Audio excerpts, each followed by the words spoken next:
As a practitioner, you work hard every day to take care of the health and well-being of your patients. You work for long hours caring for others and running your business. So who's caring for you? And more importantly, what are you doing to care for yourself, to ensure that you can be at your best every day for your family and your clients? Well, this program is devoted to exploring practitioner self-care. And today, we're talking to Dr. Wendy Davis. Dr. Davis is a naturopathic doctor who for over 16 years has run a busy family practice. She has a special passion for the properties of tea, and as you may guess, that's one of the reasons that she has a special place in my heart. Welcome, Dr. Davis. Thank you. Why don't we start? Tell us a little bit about your practice and where are you based? Sure. So I am practicing now in Winthor, Saskatchewan, which is a teeny little village, actually, southeast of Regina. I practice there primarily. I also practice one day a week in a city called Estevan, which is about an hour and a half from here. Those are the two places that I primarily practice. Okay. And have you seen a change in the who's showing up at your clinic? I mean, we all know that we've gone through an extraordinary year this last year. What changes have you seen in your practice during that time? I mean, it's a little hard to see exactly because I've only been here for about 3 years. So I think the practice is just building organically, but I am seeing, a lot of the same conditions I would have dealt with, but there's this underlying sense of anxiety and just, uncertainty that is sort of, fundamental to everything. So I wouldn't say that I'm seeing that many more cases of anxiety and depression, but I'm just seeing a lot of health concerns that are just a little bit harder to manage because there's just this constant stress that's going on in people's lives. Right.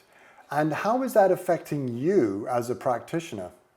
It's exhausting. It really is.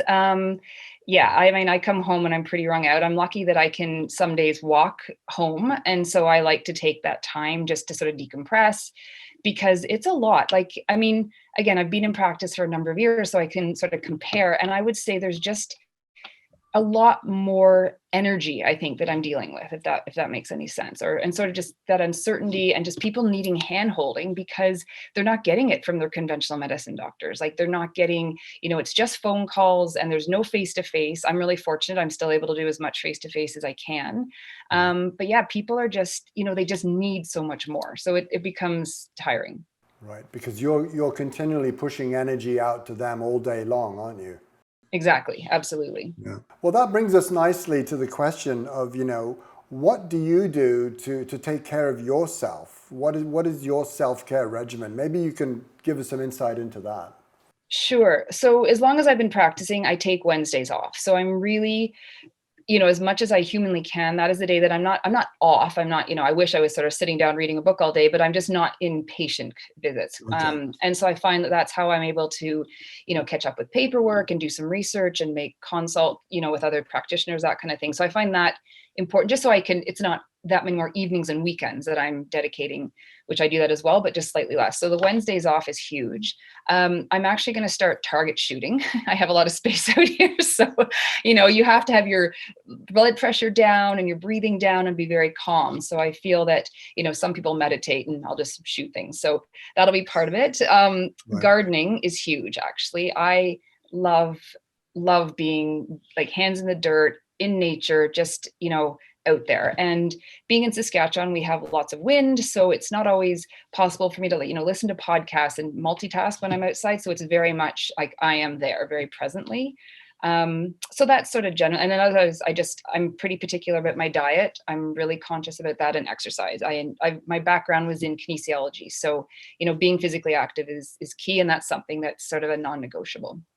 Well, you've covered off a couple of things that I want to circle back with. The first one is this idea that you take a day off in your week to tend to your business and not see patients. Is that something that is quite common, do you think, or have you heard of that in other practices?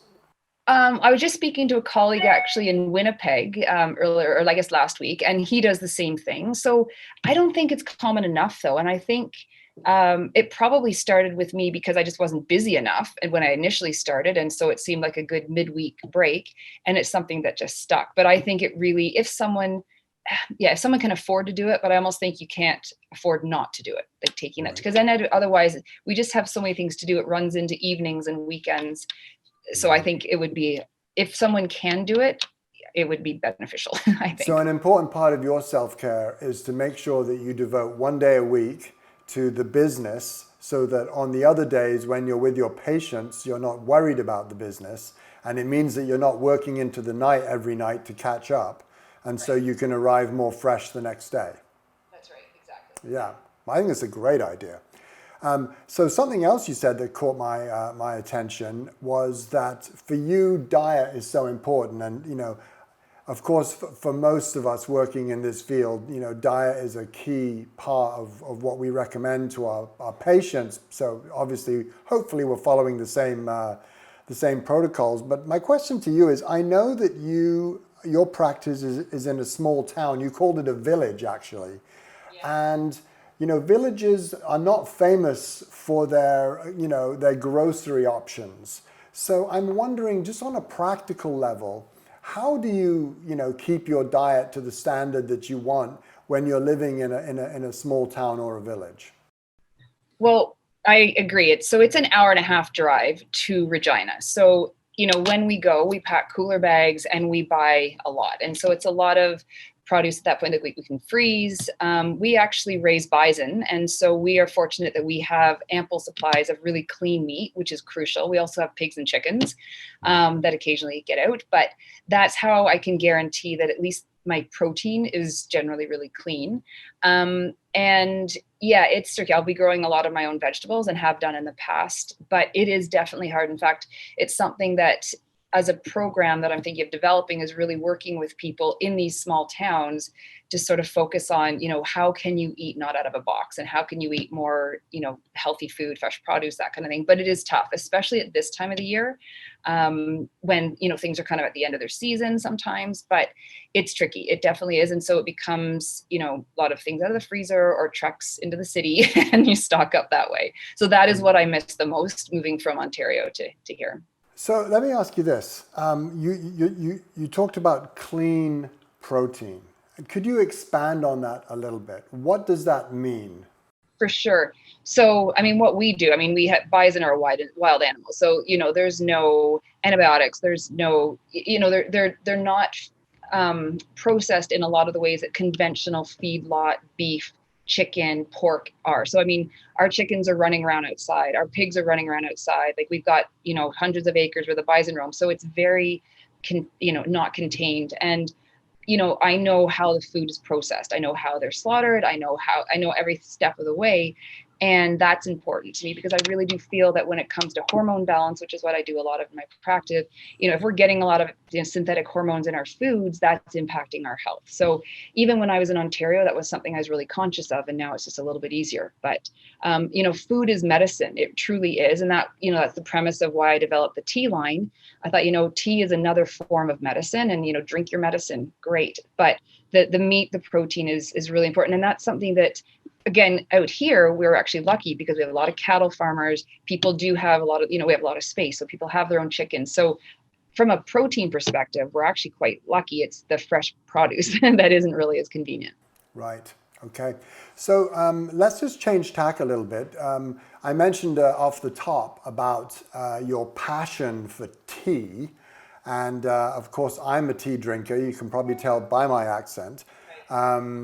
So why don't you tell us a little bit about that? And if you could just put it in the context of the business. I understand, we all understand that tea has many medicinal qualities, but you've developed this line of tea and it's one of the cornerstones of your business. And can you talk a little bit about what your thinking was behind that?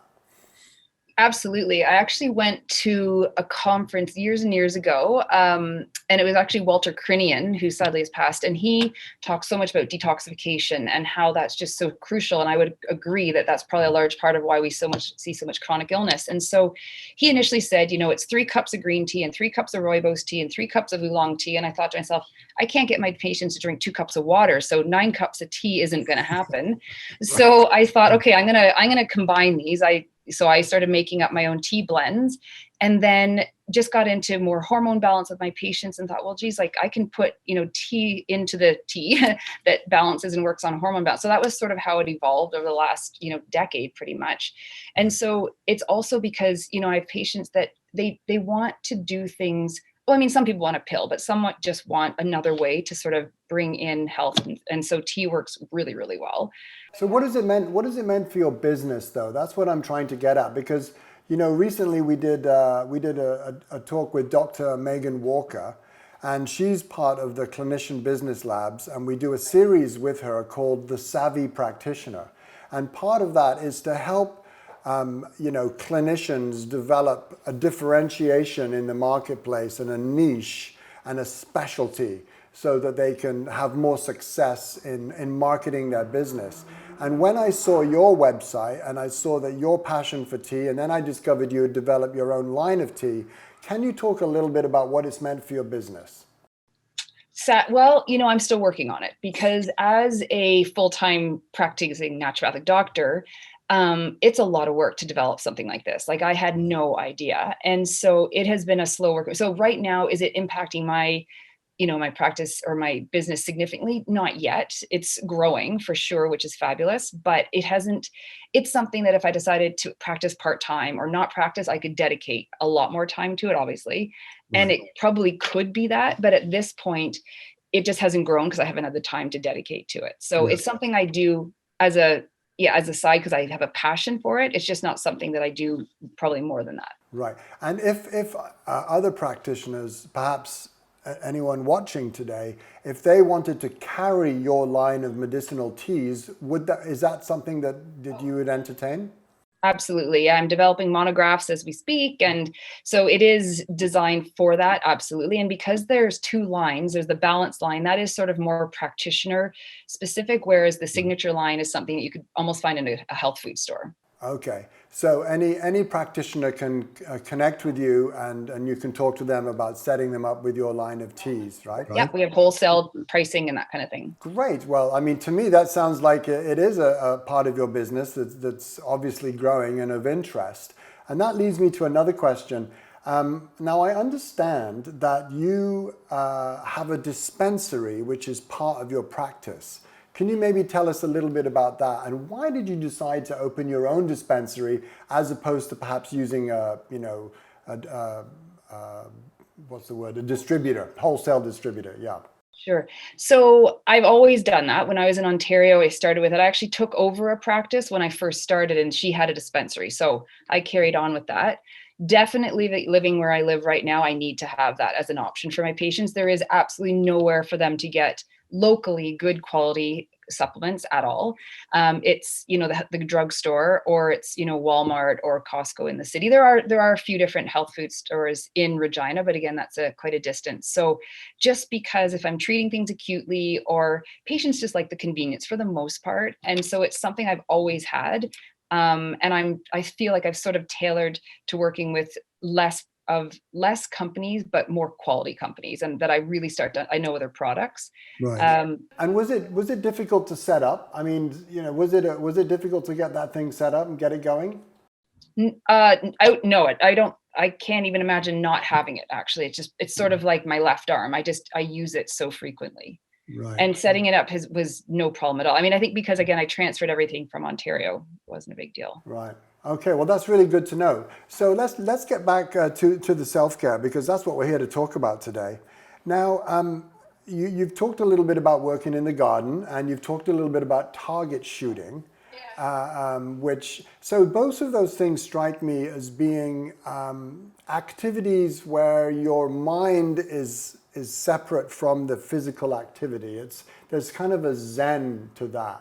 Can you maybe talk a little bit about that and what you use it for? It's almost like a practice, isn't it? It's like a spiritual practice. Yeah, absolutely. And so I have tried meditation. I do that very infrequently. But it is just something that it's two things at once. I'm physically active doing something, so it's not just sitting quietly, Right. but yet you have to be very focused on what you're doing. And so it's not that I'm not thinking about, patient X or supplement Y or what I need to do next Thursday, but it's not focused. So it's like I find sometimes that I have answers come to me when I'm not focusing on them. It's what so many people say when you just sort of relax, things come to you, or when you open your mind. And that's what I find. And so that is a side benefit, but it really is turning off. Like it's not concentrated focus where I'm writing or I'm researching or I'm developing things. It's just fun. It's just an escape. Yeah. Now, what I've learned in our conversation is that you run a busy practice. You have to go into the city sometimes to get your supplies. You also have an active garden. You have a farm with animals, bison, pigs, and chickens you mentioned. And I believe that you're also a mom. I'm a stepmom. Yeah, we have three Right. kids. Our Dean Okay. has three kids. So we have them 50% of the time. So a 17-year-old, a 14-year-old, and a 12-year-old. So it's Right. not, like I'm running around after little people. So they're generally pretty self-sufficient, which is good. Right. But either way, it seems like your life is incredibly full. So my question to you is, how do you manage your time? Are you a person that needs to put everything into your calendar to make sure you know where you're going? Or are you more of a freestyle, let things happen and I'll deal with them in the moment?